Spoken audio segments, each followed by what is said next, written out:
Ladies and gentlemen, it is Tuesday, which means I am back once more to introduce a popular Korean game. And this week, I am introducing the granddaddy of them all, the most famous and widely played game in Korea. No, it's not StarCraft, and no, it's not Onipong. It's this guy, Baduk.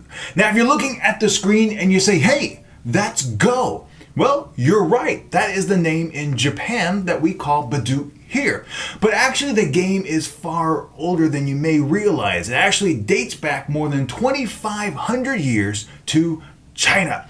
And as the story goes, Emperor Yao had a son that was so unruly, he went to his scholars and said, please help me out here. Create something that will focus his mind and teach him discipline. And thus, the encircling game, or Weiqi, was born. Now there's a second story that goes along with this origin that says that tribal warlords actually used stone pieces on maps to plan their battles. Now that seems reminiscent of another popular game I grew up with. Weiqi became so popular in China that it became one of the 4 cultivated arts to learn. It then migrated east to Korea and on to Japan. And today, there are more than 40 million professional players around the world in more than 70 professional associations. Now this game is incredibly easy to learn, and in fact there are just 2 rules. The first of which is called the rule of liberty, which means we need to be free. So here we have a standard Baduk board. It measures 19 by 19, creating a grid of 361 different points. Now rather than most games in the West where we like to play in the dead space, in Baduk we play on the intersections. These are what we call liberties. And the first rule states that every stone placed on the board must have at least 1 liberty. So if I place the stone here, you can see that there are 4 liberties. 1, 2, 3, 4. Now when there are no liberties remaining, a stone is then removed from the playing field. So if we place the white stone here, the black stone no longer has any liberties, so it is removed. Thus, the encircling game, Weiqi, Baduk, Go.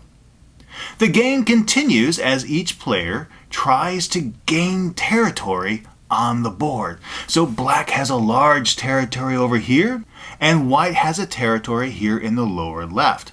The game continues until all the territory is claimed, and the winner is the player that has the most territory at the end of the game.